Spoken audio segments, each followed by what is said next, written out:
Hello everyone, आज हम बात करेंगे वेवर ऑफ फंडामेंटल राइट्स की। जो ये कॉन्सेप्ट है ये इंडियन लॉ के अंदर एप्लीकेबल है कि नहीं है। जो ये वेवर ऑफ फंडामेंटल राइट्स है ये कॉन्सेप्ट कहाँ डिस्कस हुआ है, ये डॉक्ट्राइन ऑफ वेवर के अंदर डिस्कस किया गया है। एंड ये जो डॉक्ट्राइन है ये इंडिया में अप्लाई नहीं होती है। कोई भी पर्सन, चाहे वो कोई भी हो, चाहे वो अक्यूज हो, चाहे वो कोई भी विक्टिम हो, चाहे वो कोई भी अनदर पर्सन हो, वो अपने किसी भी राइट को वेव ऑफ नहीं कर सकता है। स्पेसिफिकली हम यहाँ पर किसकी बात कर रहे हैं? फंडामेंटल राइट की, यानी कि वो राइट्स जो part 3 of the Indian constitution के अंदर गिवन हैं। तो यहाँ पर कोई भी अक्यूज़ पर्सन को अगर हमने अरेस्ट किया है तो अक्यूज़ पर्सन के पास ये ऑप्शन अवेलेबल नहीं है कि वो अपना राइट्स को वेव ऑफ कर दे, वो कहे कि मुझे ये राइट नहीं चाहिए, क्योंकि हमने कुछ राइट्स अक्यूज़ पर्सन के लिए रिज़र्व रखे हैं। हमने बोला है कि ये राइट्स तो अक्यूज़ पर्सन को मिलेगा ही, तो अक्यूज़ पर्सन के पास ये ऑप्शन अवेलेबल नहीं होगा कि वो बोले कि नहीं मैं वेव ऑफ करता हूँ, मुझे ये राइट नहीं चाहिए। तो ऐसा नहीं हो सकता। जैसे कि एक कॉन्सेप्ट है डबल जियोपार्डी का। अगर एक पर्सन को, एक अक्यूज पर्सन को एक बार पनिशमेंट दी जा चुकी है एक ऑफेंस की, तो उसको दोबारा से उसी सेम ऑफेंस के लिए पनिशमेंट नहीं दी जा सकती। तो ये हो जाएगा डबल जियोपार्डी। तो हमारे इंडियन लॉ के अंदर, इंडियन क्रिमिनल लॉ के अंदर यहाँ पर डबल जियोपार्डी नहीं होगी। अक्यूज पर्सन के राइट को यहाँ पर प्रोटेक्ट किया गया है कि किसी भी अक्यूज पर्सन को, उसने कोई ऑफेंस कमिट किया तो आपको एक ही बार पनिशमेंट देने का राइट है, आपको दो बार पनिशमेंट नहीं दे सकते आप उसको सेम ऑफेंस के लिए। तो ऐसे ही यहाँ पर इस सिचुएशन के अंदर अगर अक्यूज पर्सन खुद भी चाहे कि मैं अपना राइट वेव ऑफ करता हूँ, मुझे पछतावा करना है, जो भी मैंने किया मुझे दोबारा सज़ा दे दो, तो वो नहीं हो सकता। तो ये है डॉक्ट्राइन ऑफ वेवर। एंड जो फंडामेंटल राइट्स पार्ट 3 के अंदर गिवन है, कोई भी पर्सन उसको वेव ऑफ नहीं कर सकता है। अब डॉक्ट्राइन ऑफ वेवर के कॉन्सेप्ट के अंदर ही एक इम्पॉर्टेंट केस आता है हमारे पास, वो है Behram versus state of Maharashtra का। इस केस के अंदर जो जज थे उन्होंने क्या ओपाइन किया, क्या ओपिनियन दिया कि जो फंडामेंटल राइट्स हैं उसको 2 कैटेगरी में डिवाइड कर दिया। जज ने फंडामेंटल राइट्स को 2 कैटेगरी में डिवाइड कर दिया ब्रॉडली। एंड वो 2 कैटेगरी थी कि वो राइट्स जो सिर्फ इंडिविजुअल के बेनिफिट के लिए बने हैं एंड वो राइट्स जो जनरल पब्लिक के बेनिफिट के लिए बने हैं। और इसको ध्यान में रखते हुए ही फंडामेंटल राइट्स को इन 2 कैटेगरी में डिवाइड करने के बाद उन्होंने ये बोला कि अगर कोई लॉ ऐसा है जो इंडिविजुअल के राइट को इफ़ेक्ट कर रहा है, इंडिविजुअल के राइट को इफ़ेक्ट कर रहा है एंड उसको आप चैलेंज कर रहे हो, तो आप उसको चैलेंज नहीं कर सकते। इस केस के अंदर कोर्ट ने ये बोला कि कोई भी ऐसा राइट है जो सिर्फ एक इंडिविजुअल को ही प्रोवाइड हो रहा है, फंडामेंटल राइट कोई ऐसा है जो सिर्फ इंडिविजुअल को ही प्रोवाइड हो रहा है, तो वहाँ पर उस राइट के अगर किसी भी अदर लॉ से, कोई भी अदर लॉ कोई ऐसा है जो उस इंडिविजुअल के राइट को अगर वो वायलेट कर रहा है, तो क्या होगा, आप उस लॉ को चैलेंज नहीं कर सकते, आप उस लॉ को अनकॉन्स्टिट्यूशनल नहीं कर सकते। क्यों? किस रीज़न की वजह से? क्योंकि वो जो लॉ है वो सिर्फ इंडिविजुअल के राइट पर ही अप्लाई कर रहा है या इंडिविजुअल के राइट को अफेक्ट कर रहा है, वो जनरल पब्लिक के राइट्स को अफेक्ट नहीं कर रहा। तो यहाँ पर सिर्फ एक पर्सन के राइट को ही अफेक्ट कर रहा है वो लॉ। तो इस सिचुएशन के अंदर क्या होगा, वो जो इंडिविजुअल है जिसका राइट अफेक्ट हो रहा है उस लॉ से, हम ये मानेंगे कि उस इंडिविजुअल के पास राइट है वेव ऑफ करने का उस फंडामेंटल राइट को, एंड यहाँ पे वेवर अप्लाई होगा। एंड जो लॉ है जो अफेक्ट हो रहा है उस इंडिविजुअल के राइट से, उसको अनकॉन्स्टिट्यूशनल हम डिक्लेयर नहीं करेंगे। ऑन द अदर हैंड, अगर कोई फंडामेंटल राइट इस तरीके का है जो जनरल पब्लिक पर अप्लाई हो रहा है, तो जो जनरल पब्लिक पर अप्लाई हो रहा है और कोई भी एक ऐसा लॉ है, कोई भी स्टैट्यूट है जो उस राइट पर अफेक्ट कर रहा है, कौन सा राइट? जो जनरल पब्लिक के लिए है। तो जनरल पब्लिक के लिए है तो इट मीन्स कि हम उस फंडामेंटल राइट को बचाने के लिए, क्योंकि वो जनरल पब्लिक के लिए है, हम उस लॉ को चैलेंज कर सकते हैं, हम उस लॉ को अनकॉन्स्टिट्यूशनल ठहरा सकते हैं। अब इस केस के अंदर यही कोर्ट ने कहा। The majority on the bench was not convinced with the argument. अब इस केस के अंदर जो मेजॉरिटी थी वो इस ओपिनियन से सहमत नहीं थी।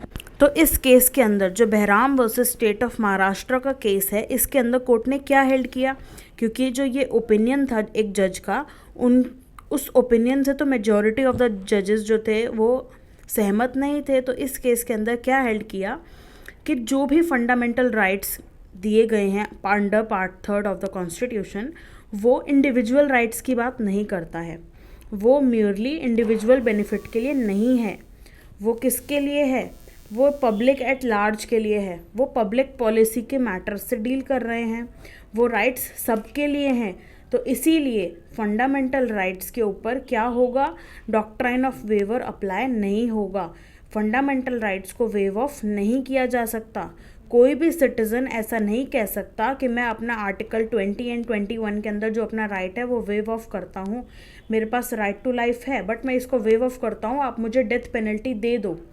तो कोई भी पर्सन ऐसा नहीं कह सकता है, उस पर्सन के पास ये ऑप्शन, ये राइट नहीं है अपने फंडामेंटल राइट्स को वेव ऑफ करने का।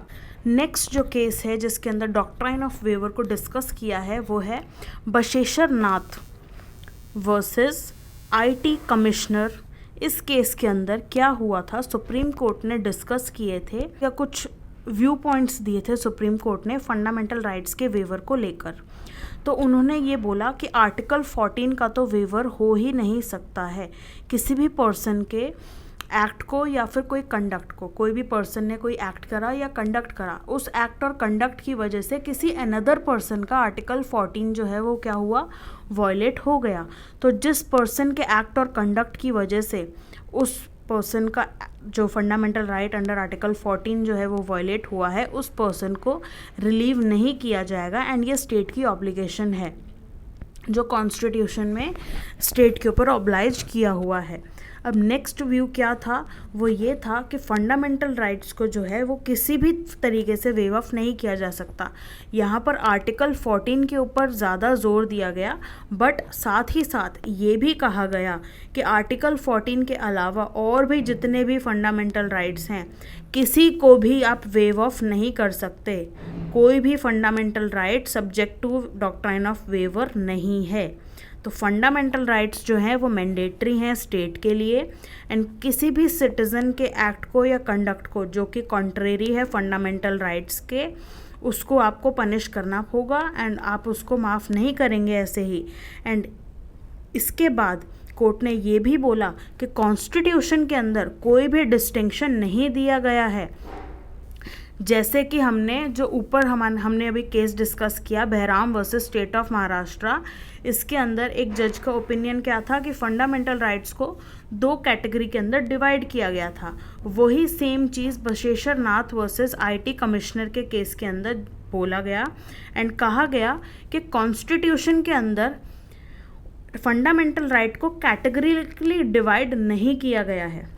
तो फंडामेंटल राइट मीन्स वो सबके लिए है, वो जनरल पब्लिक के लिए है, वो पब्लिक पॉलिसी के अंदर सबके ऊपर ही अप्लाई हो रहा है।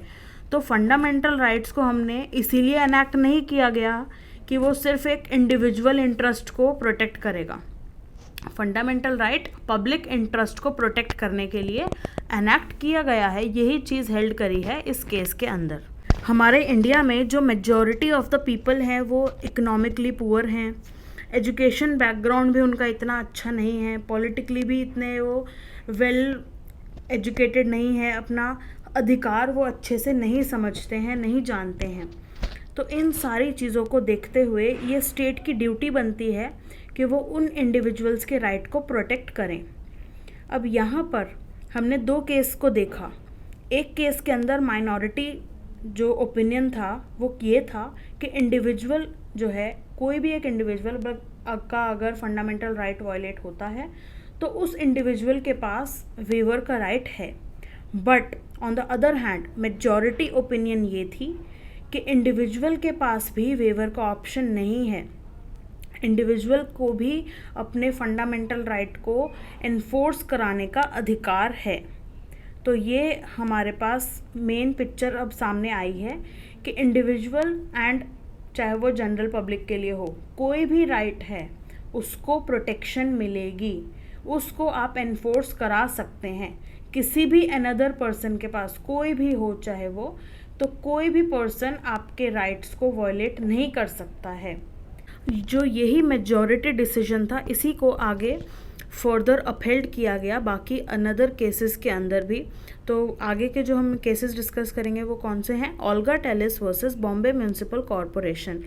इस केस के अंदर कोर्ट ने ये बोला कि जो कॉन्स्टिट्यूशन का पर्पस था फंडामेंटल राइट्स को अपने अंदर इंक्लूड करने का, वो किस लिए था? वो इसीलिए था कि वो जनरल पब्लिक के बेनिफिट के लिए था, वो एक इंडिविजुअल के बेनिफिट के लिए नहीं था। तो larger interest of the community देखना था उन फंडामेंटल राइट को इंसर्ट करने का पर्पस।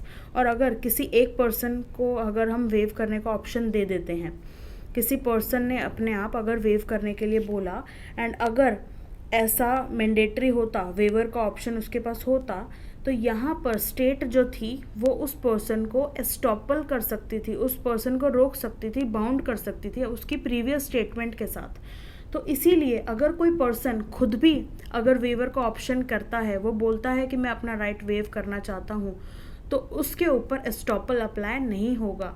उस पर्सन को आप उसकी प्रीवियस स्टेटमेंट से बाउंड नहीं कर सकते हो कि आपने तब बोला था कि मैं अपने फंडामेंटल राइट वेव कर रहा हूँ, तो आपको आप अपना फंडामेंटल राइट को एनफोर्स करने का राइट नहीं है। ऐसा नहीं हो सकता। अगर पर्सन खुद भी अपने फंडामेंटल राइट को वेव करना चाहता है, तब भी वो वेव नहीं कर सकता किसी भी सर्कमस्टांसेस के अंदर। नेक्स्ट केस है नारसिंहपाल वर्सेस यूनियन ऑफ इंडिया। इस केस के अंदर भी ये बोला कि जो फंडामेंटल राइट्स हैं वो बहुत ही इम्पॉर्टेंट है।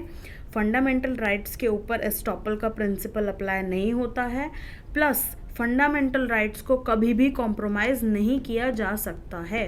फंडामेंटल राइट्स बहुत ही इम्पॉर्टेंट है किसी भी सिटीज़न के लिए, किसी भी पर्सन के लिए, तो उसको तो आपको एनफोर्स कराना ही पड़ेगा, एंड ये स्टेट की ड्यूटी है। एंड जो डॉक्ट्राइन ऑफ वेवर है, इसको डेवलप किया है सुप्रीम कोर्ट ने as doctrine of non waiver. इस तरीके से सुप्रीम कोर्ट ने ये बोला कि सुप्रीम कोर्ट का जो रोल है वो इस तरीके का है कि वो प्रोटेक्टर है सिटीजन्स के लिए फंडामेंटल राइट्स का, एंड उनको सिटीजन्स के फंडामेंटल राइट को प्रोटेक्ट करना है, ना कि उनको प्रमोट करना है कि आप अपने राइट्स को वेव ऑफ कर सकते हैं। तो इसी चीज़ को ध्यान में रखते हुए सुप्रीम कोर्ट ने प्रपाउंड करी doctrine of non waiver, and India के अंदर जो doctrine of non waiver applicable है, डॉक्ट्राइन ऑफ वेवर एप्लीकेबल नहीं है। ऑन द अदर हैंड अगर हम कॉन्ट्रेरी बात करें, यूएसए के अंदर डॉक्ट्राइन ऑफ वेवर अप्लाइड है, एंड यूएसए के अंदर जितने भी फंडामेंटल राइट्स हैं उनको वेव ऑफ किया जा सकता है पर्सन्स के द्वारा, सिटीजन्स के द्वारा।